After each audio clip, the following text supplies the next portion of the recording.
இன்னைக்கு வந்து 1975க்கு நான் உங்களை ட்ராவல் பண்ணி கூப்பிட்டு போகிறேன். இந்த வீடியோவை வந்து ஸ்கிப் பண்ணாமல் பாருங்கள். பழைய பிரிண்டிங் ப்ரெஸ், இந்த ஒரு பிரிண்டர் வந்து கிட்டத்தட்ட 1975 இரண்டாம் உலகப் போரின் காலகட்டங்களில் இந்தியாவில் வந்து இந்த பிரிண்டிங் ப்ரெஸ் வந்து பயன்படுத்தப்பட்டு இருந்துச்சு. இந்த ஒரு பிரிண்டிங் ப்ரெஸ் வந்து இப்போவும் பயன்பாட்டில் இருக்குது. அதை வந்து ஒரு ஐயா வந்து இந்த ஒரு தொழிலை வந்து மேற்கொண்டுட்டு இருக்காரு.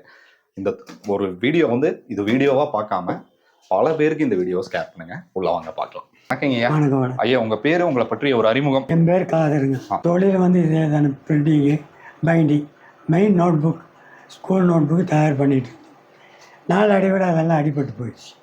தமிழ்நாடு டெக்ஸ்ட் புக் சொசைட்டிக்கு தயார் பண்ணிகிட்டு இருந்தோம். அது 1 கொயர் நோட்டு, 2 கொயர்.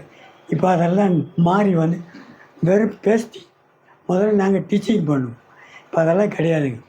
வெறும் பேஸ்டிங்கில் வெறும் பேப்பரை ஒட்டி ஃபினிஷிங். அன்றைக்கெல்லாம் அட்டை போட்டு பக்காவாக ஒர்க் பண்ணுவோம். இன்றைக்கி அதெல்லாம் கிடையாதுங்க. அதே மாதிரி பில் புக்கு வந்து இப்போல்லாம் மிஷினரி நவீனம் வந்துடுச்சு. பில் போடுறதுங்கிறதே கிடையாது.